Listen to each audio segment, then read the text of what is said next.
Welcome to our Zoom webinar, Monitoring Your County Board in 2020. This training is designed for election advocates like you who are ready, willing, and so able to organize in your county to ensure a safe, accessible, and accountable election across North Carolina this year. With preparing to process absentee ballots and implement their procedures for early voting and election day, the time for this work is now. So we're so glad you're watching this from home, wherever that may be for you. My name is Sailor Jones, and I'm the campaigns director at Democracy North Carolina. With me tonight is our resident election advocacy expert, Alyssa Ellis, who is also Democracy North Carolina's advocacy director, and my friend Gino, my favorite policy fellow, who's also overseeing our County Board of Elections monitoring program. Welcome to both of you, friends. Our organization is nonpartisan, meaning we are nonpartisan tonight, as always, and this webinar is for people from all parts of the political spectrum. So Alyssa, Gino, and I will be nonpartisan throughout, and this is a safe space for everyone. This is for people who want to actively work to hold their local county boards of elections accountable and ensure a safe election this fall. That means it's for everyone. The more we monitor, the more we can proactively address issues and preserve all North Carolinians' voting rights this year and all years. So the more people who vote, the more our democracy wins. I think we can all agree. And the more people who monitor our boards of elections, the more likely we are to prevent issues before voters actually cast their ballots. A good thing, friends. So in addition to our experts in the beautiful little boxes tonight, I'm proud to say that hundreds of people will be watching this webinar and being trained to be Democracy North Carolina elections advocates. And in the past, Board of Elections monitors have represented every county in the state, including multitudes in the West, East, Triangle, Triad, Western Piedmont, AKA the Charlotte region, Sand Hills, and our beloved Northeastern counties. So welcome to all of you. We know some of you here tonight are seasoned elections advocates, here to find out the latest on elections rules and the impact of COVID on our Board of Elections monitoring efforts. Others of you are new volunteers who are just beginning to learn about the Board of Elections in your county. Regardless of who you are, we thank you and welcome you to this event tonight. And thanks so much for what you're doing in 2020. Now we're going to move on to our purpose tonight. The reason we're here, and we're doing this webinar for one simple reason: to prepare us, all of us, to monitor as many county boards of elections in our state as possible and proactively address many of the issues related to administering elections we're going to see, particularly this year, and that we see every year in North Carolina. As part, we'll briefly update you on the way COVID-19 is impacting our elections this year. It's big, friends, if you haven't noticed, and what to expect during the many County Board of Elections meetings taking place over the next 2 months in our great state. We'll also lay out our broader strategy to protect and expand the right to vote in 2020 and our goals for this particular year's Board of Elections monitoring program, including how we build community influence, AKA people power, over how local elections are run in the years to come, and particularly this year. Through this webinar, you will, A, understand our targeted strategy for County Board of Elections monitoring. 2, share new elections rules amid COVID-19 and understand how your county board conducts business. And Romanette 3, establish what we are looking for during our County Board of Elections meetings. So we really appreciate you being here. It's a big goal and we'll need your help. We'll lay out why County Board of Elections monitoring is so important to North Carolina, especially this year. And I don't think it's hyperbolic to say it, as we face an unprecedented and uncertain pandemic this fall, and historic numbers of voters either head to the polls or head to their mailboxes to turn in their absentee ballots, that in 2020, monitoring the implementation of election administration could save lives and could save votes this year. So we are so happy you're here. More on that in a moment. but with so much at stake in 2020, we're so glad to have you tonight. And with that, I'd like to turn it over to my friend, Alyssa Ellis, to talk a little bit about how we got here. Alyssa? I'm going to give a brief overview of some of the common sense protections that House Bill 1169 provided and some of the ways that that changes access and reduces barriers for voters right now. And that's really important because it's some of the stuff that we'll be monitoring through our County Board of Elections monitoring program. So the first thing that HB 1169 did was it provided elections funding. It provides matching state funds for federal grants, which is federal funding from CARES and Help America Vote Act, for state and counties to expand early voting, buy PPE, rent bigger voting sites, provide incentive pay for poll workers, and process more absentee ballots. Both of these buckets of funding come with some limitation, and we can see that right now as counties are working to staff absentee ballot processing. Additionally, 1169 expanded absentee voting access in some really important ways, and so we can see that a lot of voters are using vote by mail right now. It provides new ways to request an absentee ballot form, including email, fax, the traditional way by mail, but now an amazing new online portal. Additionally, it reduces mail-in voting witness requirements from 2 witnesses to 1 and does not require a notary. And so that is helping a lot of voters who previously did not have access to vote by mail. And additionally, it gives authority for counties' multi-partisan assistance teams to help voters.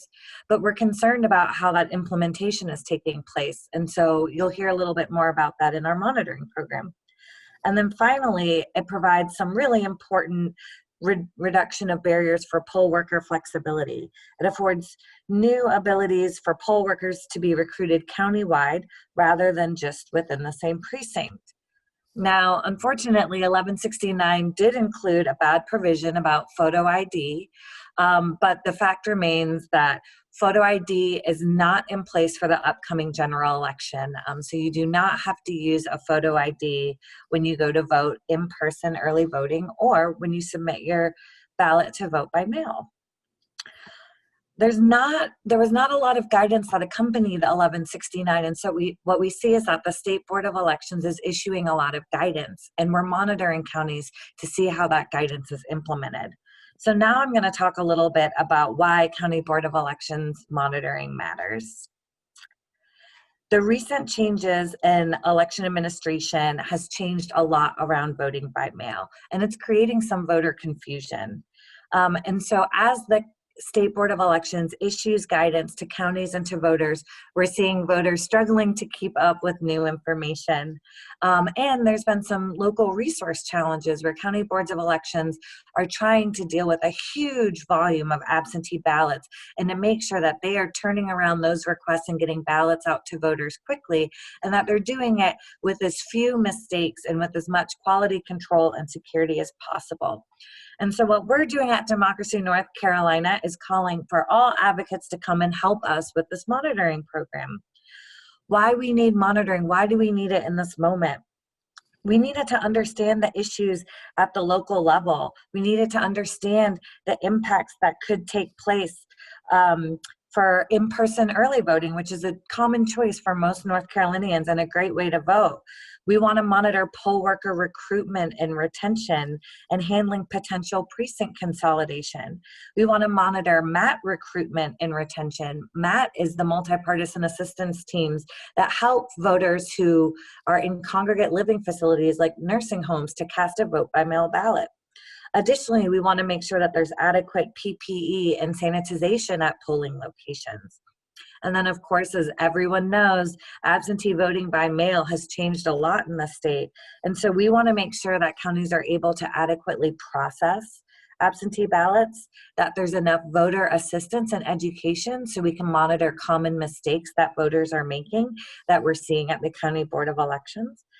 The cure process, an amazing thing that happened recently is that guidance was issued from the State Board of Elections that will mandate a uniform cure process across the state. And what that means is that counties will have to notify voters when they make a curable mistake on their ballot, a mistake that can be fixed. And so we want to monitor that. We also want to monitor the ways in which voters can return their vote by mail ballot. And so hand delivery options in ways that are low contact or no contact options. And so all of this monitoring information will allow us to advocate for resources, advocate for important policy changes at the local level that will make it easier for voters to drop off their ballots or to fix issues with their ballots.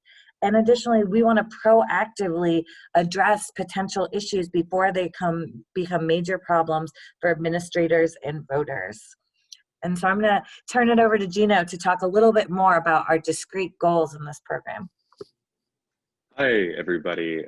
My colleagues Alyssa and Saylor have laid it out wonderfully. And now that you understand why County Board of Elections monitoring matters so much, you will probably guess at what our goals might be, and we'll lay them out now.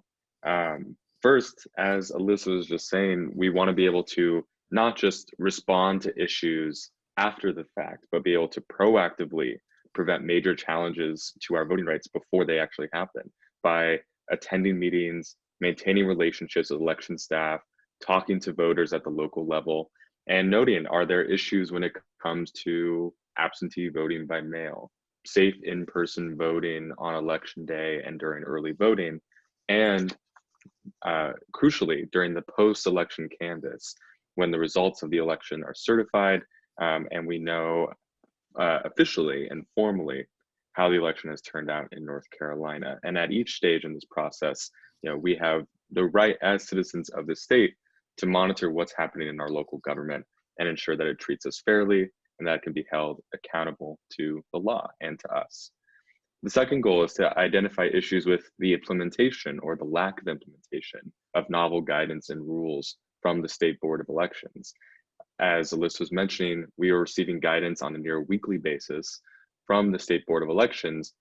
And at different points, different counties with different resources may not necessarily implement them in the same way and implement them in a way that communicates it clearly to voters. And we want to make sure to address that. We want to proactively address precinct consolidation so that there aren't too many voters at one voting site and potentially putting not only poll workers and election staff, but also voters at higher risk when there are more crowds at election day. And we want to prevent that from happening. We want to be able to share the essential information that we're learning with external partners at the national, state, and local level, and that includes you. And then finally, our last goal is that we want to, as Alyssa was saying, with what we do with the information, is identify which issues need to be escalated to the state board for potential litigation and or external advocacy tactics. And so that leads us to our plan. Our plan is fairly simple. We have first started to target 63 counties across North Carolina. We want to be able to have a sense of what's happening in all 100 counties, but we know that these 63 counties, either because they are high population centers or historically that we've had issues or that we have really strong relationships with local folks like you, those are our 63 counties. And we want to be able to assist advocates like yourself in each of these counties, not only sharing the information that we learn, but also being there to support or to contact Board of Elections or to offer additional information that you on the ground may not have on a statewide perspective. We want to be able to support you in that. And then we also want to be able to update, as we get those reports, our statewide partners so that different groups can take action on specific issues, whether it's MAP team access to long-term care facilities, or it's ensuring the voting rights and absentee ballot access for people who are residents of jails in North Carolina. And there are different partners across the state who are involved with those efforts. So now we'll talk a little bit about how this process works, which is the meat of our training today. And so in that case, it's important to understand what we're looking for. Pretty much everything that happens in a county board meeting is something that we want to be able to take notes on, consolidate into our reporting form, and share amongst ourselves, share that information. But in particular, we're looking at any notices of precinct changes. This is especially important in a state like North Carolina, in which hurricane season is going to last all the way through November. and other natural disasters like hurricanes or other unexpected issues when it comes to sites may lead to precinct polling location changes. And we want to be able to we want to know when that happens beforehand and prevent it from happening if it causes an unsafe voting experience. We also want to know if ballot issues are happening. Are there delays in people receiving their absentee ballots from their Board of Elections? Or are there delays in their ballot being returned? Or is there a high and unusual number of ballots being spoiled once absentee ballots have returned to the County Board of Elections? We want to know about controversies that are happening between boards of elections members. We want to know how the director is updating their board, about staffing concerns, funding concerns. We want to make sure that these meetings are publicly accessible. That's not the case across North Carolina right now. And we want to ensure that during the COVID-19 pandemic, if you can't attend meetings in person, that you're able to do so in a fully accessible way, virtually or telephonically. And we want to know about poll workers issues and MAT team issues. We know that there are many more voters and potential poll workers this year who are nervous about signing up and working on election day. And so we want to know if those vacancies are there, and if we can make a push to recruit poll workers from other demographics and who may be willing to fill those positions. And in addition, we want to know about voter intimidation, voter education, all the gamut of issues that a county board of elections might be talking about. And specifically, what these meetings will look like from this point onward are a lot of absentee meetings. And absentee meetings are essentially a time when the board comes together in collaboration with their Board of Election staff to review the absentee ballots that have come in, certify that they are good to go, and then open and tabulate them, which is not counting them, just tabulating that the ballots have been received, that there have been no issues, and that we can continue from there. And during some of these meetings, there may be regular business taking place, and that can be updates of all kinds of the things that we just talked about in the what we are looking for section. And then later on down the line, we'll want to pay particular attention to the preparations for the day of canvass, which happens on the 10th day after the election. So you are now assigned your county, you've received this training, you are excited to see what is happening in your county board. And the first thing that you need to do is find out when your assigned county board of elections will meet, and if they have the agenda ready for you. Now, you'll find that on county board of election websites, they may not always have all of the information up to date. So it's always best if you go to the website first and don't find the information you need, to give a call to the county board and to ask about when the meeting will be, if there is if there's any virtual possibilities to join, or if it's only in person, and if you can be provided an agenda beforehand. And once you find those out, invite a friend and attend the meeting. See if there's an opportunity for you to provide public comment, especially if you've been hearing from people in your community about issues they've had with their board of elections. But then once you get there, you're ready to go. You're listening in, you're seeing what the board is talking about, and you're taking notice of any numbers that are shared, any summaries that are shared, any issues that are shared, or anything that maybe just doesn't quite sit right with you. And you should be prepared in attending your meetings virtually that different county boards use software like Zoom or WebEx or Cisco or potentially something else. And if you have any concerns about using that software or downloading it, then you can always come to us and we can figure that out together. But you should expect late public meeting notices in some cases, technical issues in some cases, especially with virtual access, potentially resistance to providing virtual access. And these are all issues that you can share with us and that we can work together to ensure that these boards of elections have truly public and open meetings. And while you're monitoring, you want to be able to take notes on everything. Take lots of notes, but especially on those things that we mentioned earlier, the absentee ballot issues, the precinct changes, any unexpected impacts from COVID-19, and any reports from the director that they may not have enough funding going into the fall. And it's at that point the role of the county commissioners in your county to ensure that the Board of Elections has all the funding it needs to ensure that your right to vote isn't infringed upon this fall. But, you know, as we've mentioned, COVID isn't making it easier to vote. And what we shared with you in that there may be some counties in which there's resistance to virtual meeting access. As a part of our early voting program, our early voting advocacy program that took place this past summer, we have sent letters and we have notified counties of the obligation to provide virtual meeting access, but you should expect that on some issues on the local level are that there may be small in-person meetings only or late cancellations, that virtual meetings it may be hard to see or to listen as to what's happening, and sometimes counties might limit or add new rules to public comment. And now during the COVID era, we don't want any volunteers to feel like they have to attend meetings in person. There is no obligation. Basically, no one knows what the future holds, but we can all agree. All public board of elections meetings should be open and accessible to the public and public comment. And so in that case, if your county board tells you they're not offering a virtual meeting option, you should tell them that they should, which they should, and encourage fellow advocates to do the same, and let us know if they don't or won't in your Board of Elections reporting form or by emailing us at elections@democracync.org. And speaking of the reporting form, perhaps the most important part of this entire process, you will be able to access a link that we'll send you in an email after we share along with this training. And that link will take you to a Google form that basically breaks down your notes into each section and by each issue that we've described in this training. You'll enter your name, you'll enter your contact information in case we want to follow up with you, you'll enter the date and the time of the meeting, and then you'll just take a look at each issue area as it's listed on the form.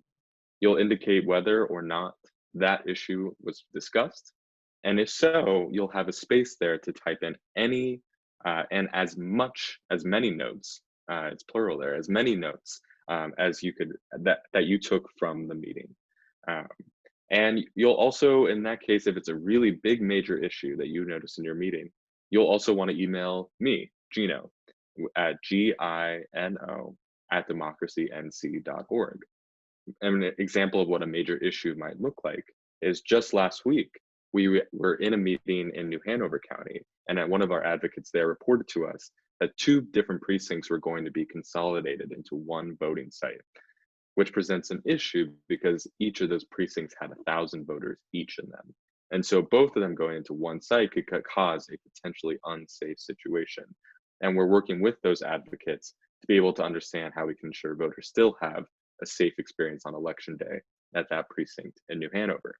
But that would be the kind of issue that you would not only want to note on your Board of Election Monitoring report form, but to also email me and contact me about, so that we can share that information with our partners and with our advocacy team at Democracy North Carolina. We want information sharing with you to be a two-way street, and we're here to share with you what we know from your county and how we can both prevent issues before they happen. We want to engage and take action together.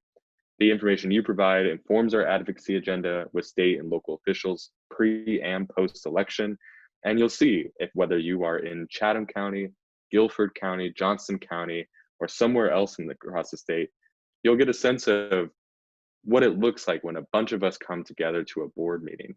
And we know that boards of elections officials are going to be talking about important business. They know that we're there listening to them, and they know that we will not only be partners, but will hold our board and its elections staff accountable to ensure that they offer safe voting options and protect our voting rights. You will notice that in these county board meetings, there is wide variance in how they're conducted. It's not the same in Forsyth County as it is in Madison County. But you'll notice, in general, a similar county board structure and a way of conducting business. And that's what we're going to talk about next. And so I'll turn it over back to Alyssa to give us a little bit of sense of who our county boards are, what the State Board of Elections is, and how these processes work at a 30,000-foot view. Definitely. So you're not only monitoring, you're going to be advocating as well with us. Every bit of information that you get is really important for us in our advocacy. And so it's really important to understand who decides, who are the decision makers at your county board of elections. And so we're going to go a little bit over the structure. And so each of these folks is maybe what you would consider in a campaign like a target, but a really important decision maker, a member of your community. So in 2020, every county board has 5 members. And we're going to go over the County Board of Elections composition and the composition of the State Board of Elections, which also has 5 members. And then we're going to talk a little bit about paid county election staff. So our State Board of Elections is the same as the County Board of Elections in its structure, in that there are 3 Democrats and 2 Republicans. The majority is always going to be from the party of the governor. Under this structure, all 100 local boards will have a Democratic chair, at least in 2020. The chair has the authority to call meetings, set the agenda, and lead the meetings. In other words, they're key parts of the decision-making process. The State Board of Elections is similarly composed, with a chair that is of the governor's party, so a Democrat, and 3 members of the Democratic Party and 2 members of the non-governing party, which is the Republican Party. Now, we're talking a little bit about the structure and composition of the State Board and the County Board of Elections, not to focus on the partisan nature of the boards, but to emphasize that these are people. And when we're advocating for changes to election administration and when we're monitoring and asking questions about election administration, we want to view each member as a potential ally. All of these members are working together to ensure that there is safe in-person voting and that absentee ballots are being processed efficiently and fairly. And so for this monitoring program, we are looking at the County Board of Elections members, and not necessarily only the board as an entity.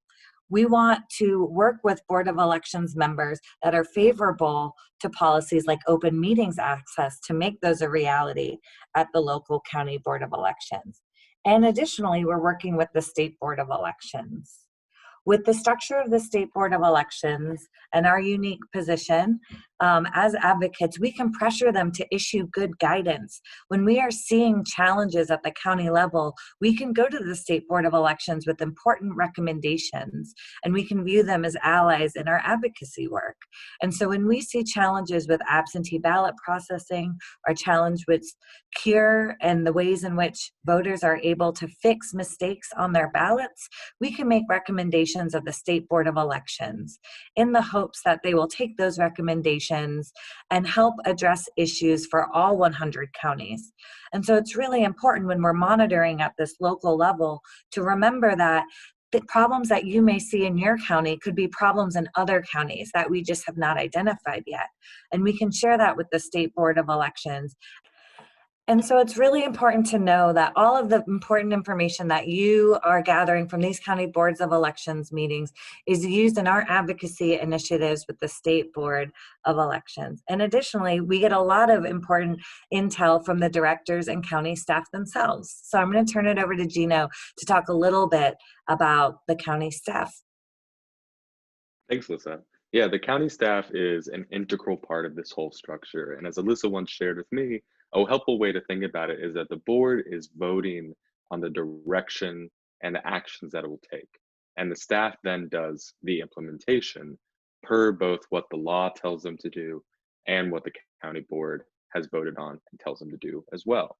And so the people you may come into contact the most, if not your county board, are the election staff, the people who answer the phone, the people who process voter registration applications, the director, and many counties, the director themselves, who in counties like Washington County, for instance, the only member of the election staff is a director, whereas if you go to Guilford County, they not only have a robust network of staff people running the office, but they also hire part-time help, especially in this busy election season, to process the much higher volume of absentee ballot requests and voter registrations that county boards are seeing. And so typically what you'll see county election staff do are be the ones who receive and scan in all of your absentee ballots when they come into the office. Ensure that they're organized in the proper place, that they are reviewed for any major issues that may be on your absentee ballot envelope, and then shared with the board. And then the board gives the final approval on what happens with that ballot from that point on. So county election staff is crucial, and it's crucial that they're well funded to be able to implement and administer every single little detail that goes into both voting by mail, but also the early voting period and the election day period, especially the recruitment and training of all of the friendly poll workers that you'll see if you go to vote in person. And so they're all crucial to this process. And it helps us to understand a little bit better in our advocacy the role that each play. And now I'll turn it over again briefly to Saylor to talk to us about the success we've seen in the past when it comes to early voting, and to know that we can do this and monitor boards of elections. Thanks so much, Gino. I'm normally sent in at this point to be the Board of Elections Monitoring cheerleader. And here is why Board of Elections Monitoring is my favorite program. It works, especially as it relates to some grassroots advocacy wins that have been essential to turning out BIPOC communities across the state, rural communities across the state, and communities of voters in counties that tend to have less funding than others across the state. One prime example of this is early voting advocacy. When I started at Democracy NC in 2016, early voting was incredibly divisive, much like we see absentee voting being right now. And so it was very important for communities across the state to pack Board of Elections meetings and fight for the early voting options that they deserved and that they wanted. Time and time again, at meetings from Guilford to Beaufort, we saw hundreds of people turning out at Board of Elections meetings, not simply to monitor the process, but to make their voices heard in support of the things that they wanted. As a result of that work in 2016, we did not lose a single weekend day, even though it was threatened that we would lose all of Sunday voting and the vast majority of our Saturday voting options. That was because of what? People power, the same thing we're advocating for today. In 2018, the same was true. In fact, we had to fight hard to keep many of the Sunday days that we had fought so hard for in 2016. Because you showed up at Board of Elections meetings, not only on the county level, but on the state board level, using what you had learned from trainings like this and fellow advocates, we were able to defend all of our Sunday voting hours in 2018 and expand important voting sites like the ones we have on college campuses. In 2020, during the primary, you were back again, monitoring the boards of elections and making sure that early voting options were great for a primary, which are typically lower turnout, but higher interest in presidential election cycles. You came back again in 2020 for the general. And as a result of grassroots activism and some emergency action on the state board level, thanks to your relationship not only with the county, but the state board, we were able to have over 50 counties have Sunday voting this year, double the weekend hours, and also more sites and options that will allow for the physical distancing that we're gonna need to keep voters safe when they most like to vote in person during the 17 days of early voting. Not only that, due to Alyssa's work and a lot of the work of the advocacy staff at Democracy NC, we're able to partner with organizations all across the state to have dozens of people and dozens of organizations monitoring counties for the very first time, learning this in an important presidential year in a way that can move from election year to election year for more victories down the road. So we can do this, but this is one of the most important things we will do this year, is make sure the counties have what they need to successfully administer these elections, and make sure when you vote and you have access to the vote, that ultimately those votes count. So from now in the Board of Elections meetings that are working on absentee voting all the way to the day of canvass that Gino talked about, it's never been more important to get to your county Board of Elections meeting, whether that's a Zoom meeting or in person. So I appreciate the opportunity, and we're going to talk a little bit now about next steps and what's next for you as a Board of Elections monitor. Gino? Thank you so much, Saylor, for laying that out. And I hope you, whether you are a seasoned elections advocate, a seasoned monitor, or new to this process, that this webinar has shown you how concretely important it is for us to be in these local county boards of elections, building relationships, and preventing issues from happening before they actually happen. We're doing the spade work day in and day out by attending these meetings. What's going to happen next? You will receive this recorded training. You will also receive the slide deck that you see coming up on your screen as we've been doing this training. And we'll ask in our email to you to complete a really quick, really brief confirmation form, letting us know that you watched the training and being able to share with us, one, the counties that the county or counties you may be interested in monitoring, if you have a specific preference, and two, a space to ask us any questions, any follow-up questions from this training that might still be on your mind. So you'll receive all of that. You'll receive a link to our online monitoring hub, which also includes a link to the reporting form with more helpful information on how your County Board of Elections works. And in this slide deck, you'll also see a list of contacts for Democracy North Carolina organizers by region.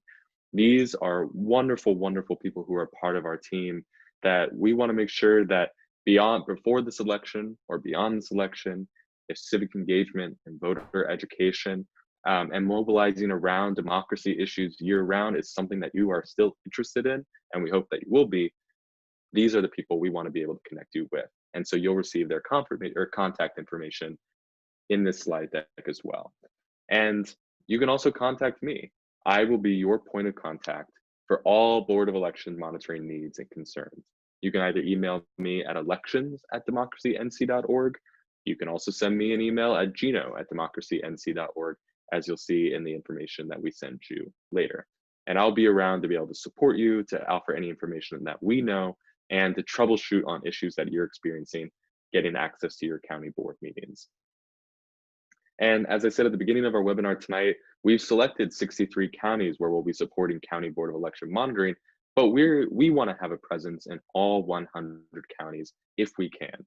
And we will do our best to partner with you and whatever county that you are in across the state, because each county is going to administer an election, and we got to be able to be boots on the ground there to see what's happening and prevent issues before they happen. Regardless, even with all these resources that we're providing to you, we're also hoping that you self-organize. You know your communities best. You probably know the people who are on your Board of Elections. These are your homes, your communities, and we want to emphasize that, as Saylor said, you can do this and we can do this with you. We provide tools and research and support, but this is our democracy, and this is the work we need to do to ensure it stays that way and we protect all North Carolinians' voting rights in 2020. So in terms of the final next steps, you find out when your Board of Elections meetings are and start attending them. You look out for emails from us, and then we keep riding this wave all the way until Election Day 2020. And now I'll turn it back again to Saylor to close us out on our training today. Thank you so much for being with us. And again, for Gino, for Alyssa, both of our experts, and for us, all of us at Democracy, we really appreciate you attending Monitoring Your County Board in 2020. Look for emails from Gino, from Elections@, from all of us soon with more resources and materials to keep you monitoring your elections throughout 2020. Have a great night.